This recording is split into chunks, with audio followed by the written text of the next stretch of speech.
Mesdames, Messieurs, bonjour, bienvenue sur notre keynote au plateau en coulisses dans les gradins, s'employer à cultiver l'égalité. Le Festival d'Avignon, bonjour Virginie, bienvenue, et la mission handicap du spectacle vivant et enregistré présente leur partenariat à 360 degrés pour vivre et travailler ensemble dans la culture. Virginie, bonjour, vous êtes directrice de la communication et des relations avec le public chez le Festival d'Avignon. Je suis Pascal Parsat, expert culture handicap pour le groupe audience et la mission handicap donc du spectacle vivant et enregistré. Mais tout de suite, à Seigneur, tout honneur, nous écoutons Olivier Py, directeur artistique du Festival Avignon. Olivier Py, directeur du Festival d'Avignon, auteur-dramaturge, metteur en scène, comédien, réalisateur. Pourquoi s'intéresser à la diversité des publics ?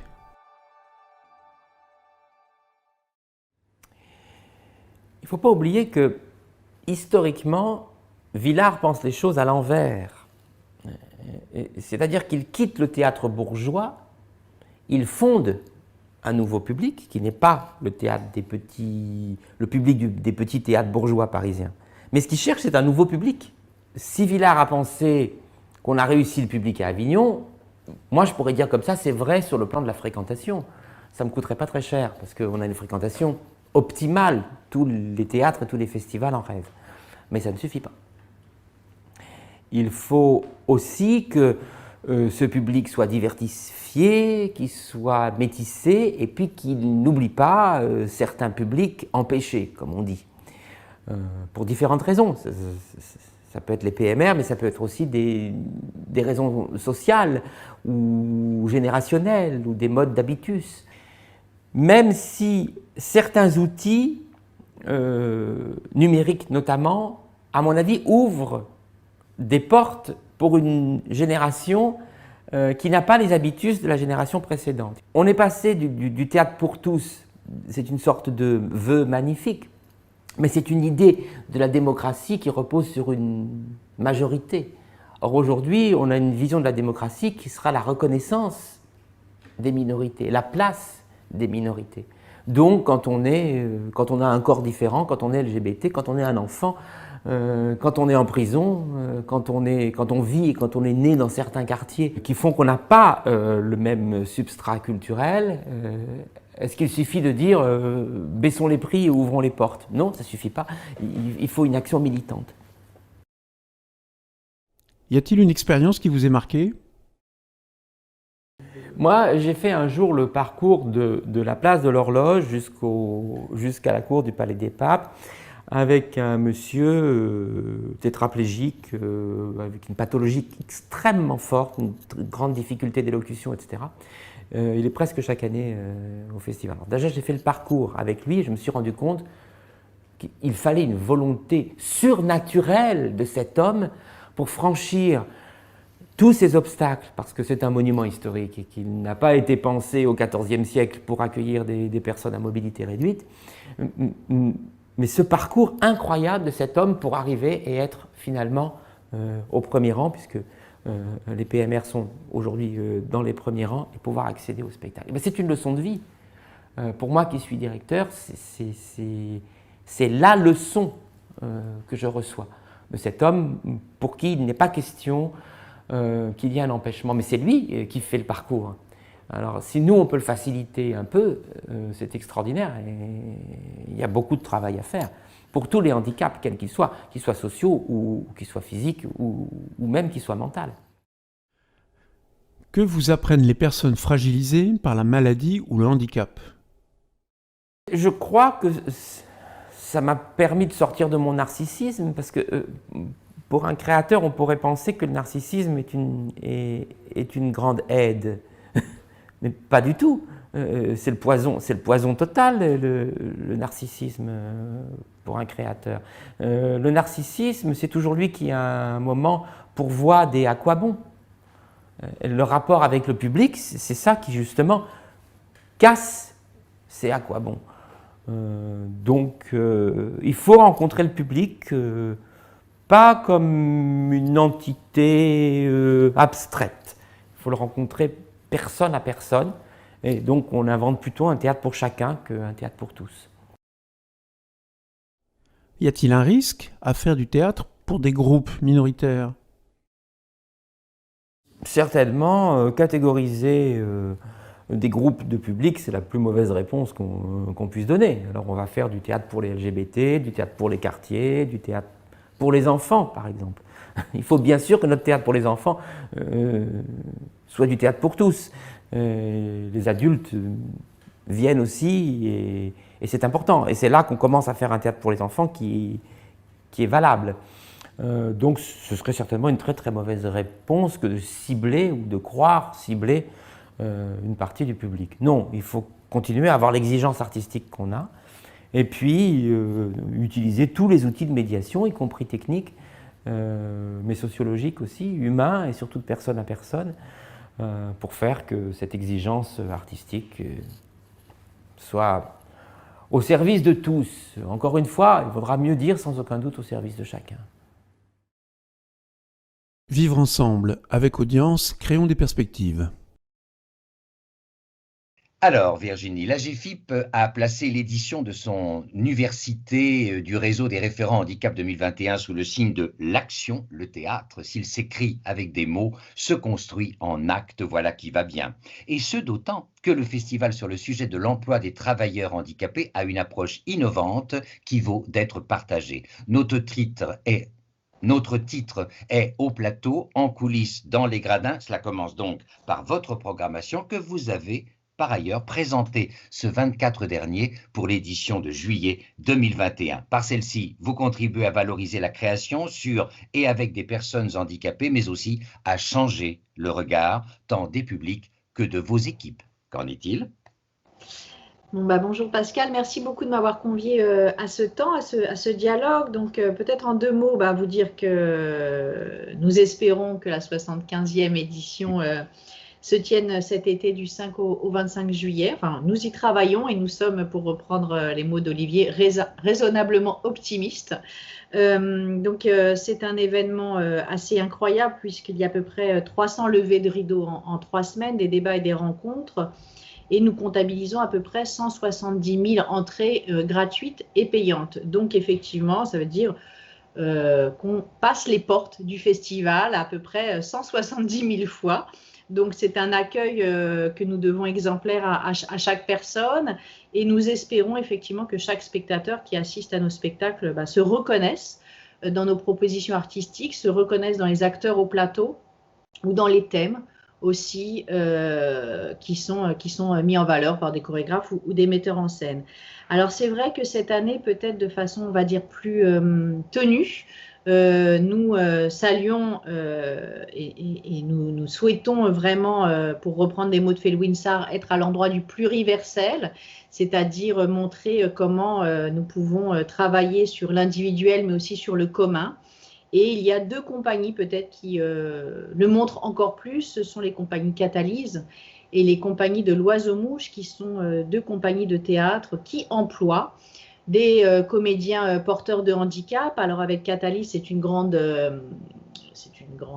connivence que nous avons, puisque c'est la 3e fois que nous les invitons. Et aujourd'hui, la compagnie Catalyse, avec le théâtre de l'Entresort, même reçu le label de Centre national pour la création adaptée, voilà, un centre qui va être bientôt inauguré à Morlaix. Donc c'est effectivement important pour nous que les différences, les diversités travaillent au plateau. Et je pense que c'est un facteur de reconnaissance, mais c'est aussi un facteur d'émotion pour les gens qui ne se reconnaîtraient pas, mais pourrait être effectivement, on va dire, bouleversé peut-être par des histoires ou par des personnes au plateau.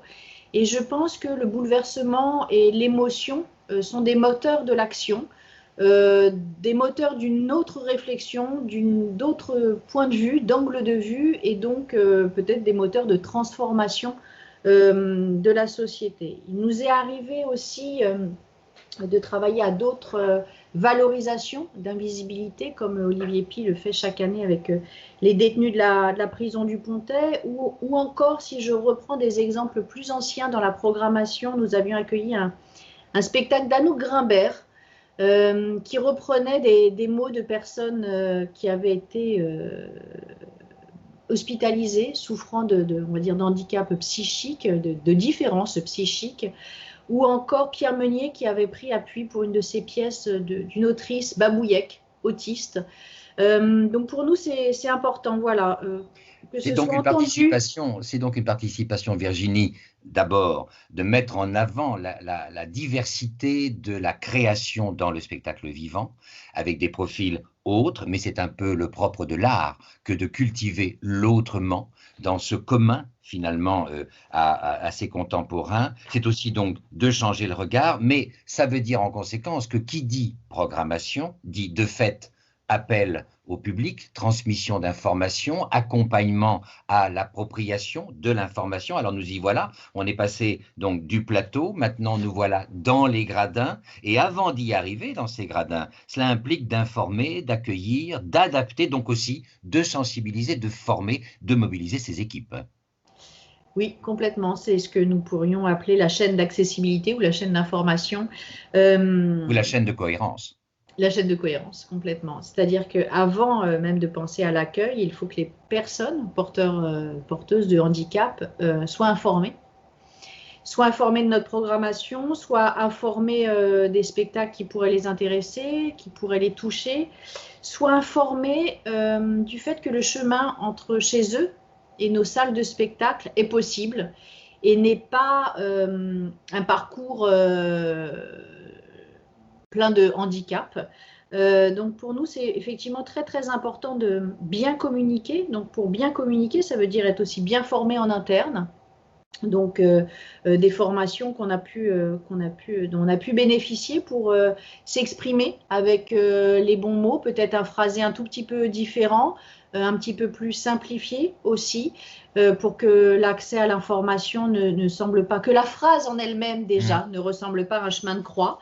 Voilà, on pratique beaucoup la LSF, par exemple, la conférence de presse que l'on a faite la semaine dernière est entièrement traduite en langue des signes française. Donc ça, voilà, c'est un accès direct à cette langue-là. Nous mettons aussi en place une courte vidéo qui réexplique tous les spectacles en LSF, quelquefois du braille, du gros caractère. Donc c'est vraiment important pour nous que ces étapes de médiation montrent le travail qui est fait et surtout donnent envie et indiquent que ce festival est accessible et populaire, voilà, qui est un vœu de Jean Vilar depuis 1947. C'est aussi de ne pas seulement donner à voir, mais aussi de permettre à tous ceux qui sont, j'allais dire, très proches de ces profils qui sont sur scène, de pouvoir eux aussi être spectateurs. Ça me semble très important. D'ailleurs, on se réjouit chez Audience de vous avoir permis de découvrir la solution Facility, cette solution qui rend les sites Internet plus accessibles. J'allais dire, c'est évident que c'est une solution ponctuelle, mais ô combien opportune. Lors de justement du colloque Vivre et travailler ensemble dans la culture que nous avions mis en place, auquel colloque vous étiez intervenu. Alors, l'innovation, justement, nous y voilà. Votre programmation est aussi un objet de recherche et d'innovation pour plus d'accessibilité, tant pour les personnes étrangères que les spectateurs ont besoin d'adaptation. Ça ne vaut pas que pour les personnes en situation de handicap, ça vaut aussi pour celles qui sont avec plus d'âge, avec des problématiques de santé à un instant T. Alors, quelques innovations que vous avez pu mettre en place?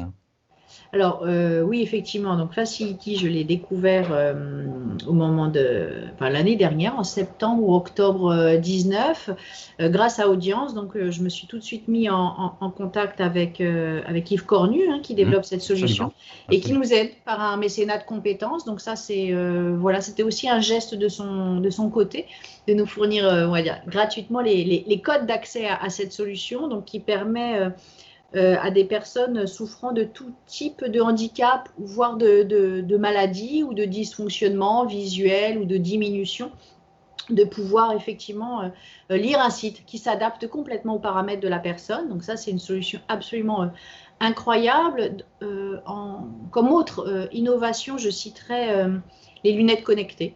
Théâtre in Paris. Pardon ? Théâtre in Paris. Voilà, Panthéa Théâtre in Paris. Donc, ça fait plusieurs années que nous travaillons avec eux. Nous avons vécu différentes étapes de perfectionnement de ces lunettes et l'idée, effectivement, de pouvoir avoir le texte dit au plateau, soit en langues étrangères, soit en plus gros caractères. Donc ça, c'est effectivement tout à fait passionnant puisque la personne, en chaussant ses lunettes, peut elle-même régler, on va dire, le mode de langage qu'elle souhaite avoir. Donc ça, c'est tout à fait incroyable. Et je citerai peut-être une dernière innovation, ou plutôt dernier gros chantier, c'est les gradins et l'installation de la cour d'honneur. Cet été, nous allons changer notre installation. Donc, c'est un énorme ouvrage que nous mettons en action, qui va être monté dès le mois d'avril.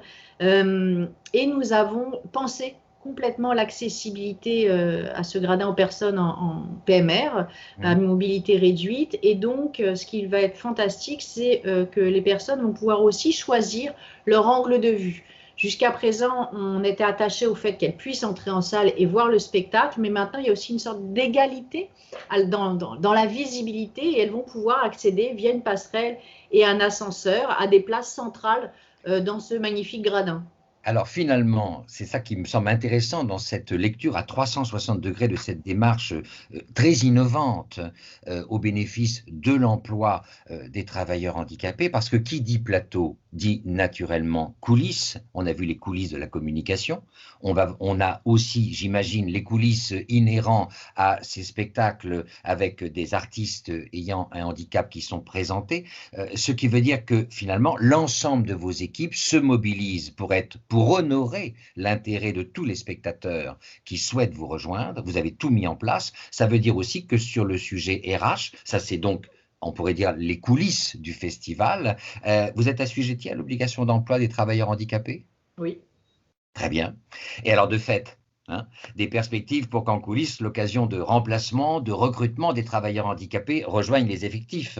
Alors à cet effet, depuis cette année, la mission handicap du spectacle vivant et enregistré vous accompagne pour former les permanents, pour les sensibiliser, mais aussi ouvrir la connaissance qu'ils ont sur le sujet du travail avec un collaborateur avec un handicap. C'est aussi travailler aux fiches de poste pour recruter vos agents d'accueil, de billetterie, voire techniciens. On ne sait-on jamais dont vous allez avoir besoin. Ça fait quel volume en général que vous embauchez pour le festival? Alors, nous sommes 33 permanents. En juillet, nous embauchons à peu près 750 ou 800 personnes de plus. Voilà, et si nous comptons les compagnies que nous bien sûr nous invitons et nous rémunérons, nous tombons à peu près à un chiffre aux alentours de 1500. Donc ce qui est assez conséquent. Absolument, et d'ailleurs vous êtes très équipés pour pouvoir accueillir justement, si je pense à la Fabrica, les studios destinés à l'hébergement des artistes ou des techniciens éventuellement sont adaptés.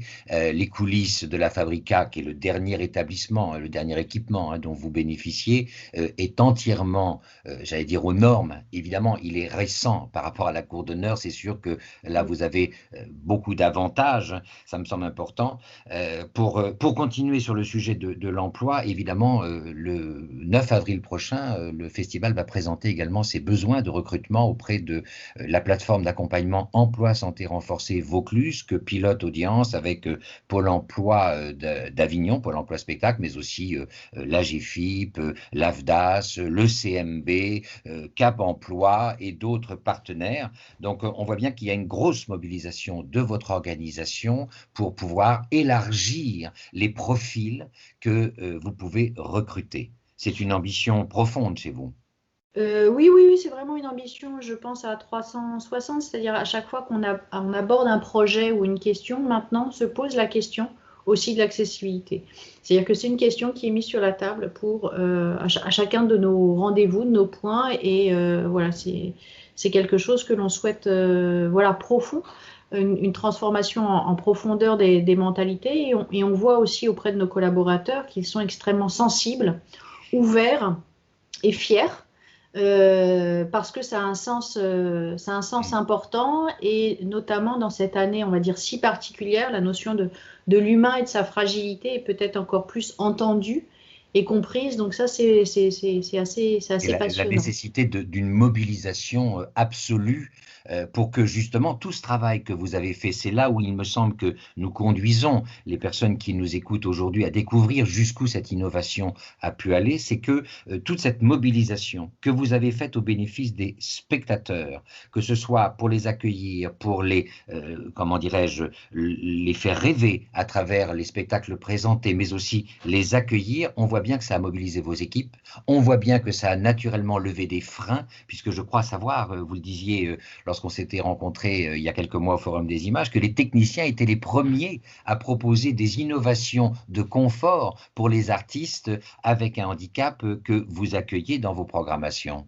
Oui, on a vu effectivement une grande fédération et une très très bonne volonté. À titre d'exemple, on a élaboré l'année passée une maquette tactile de la Fabrica pour que les personnes malvoyantes soient confort, on va dire, pour se repérer dans ce bâtiment complexe.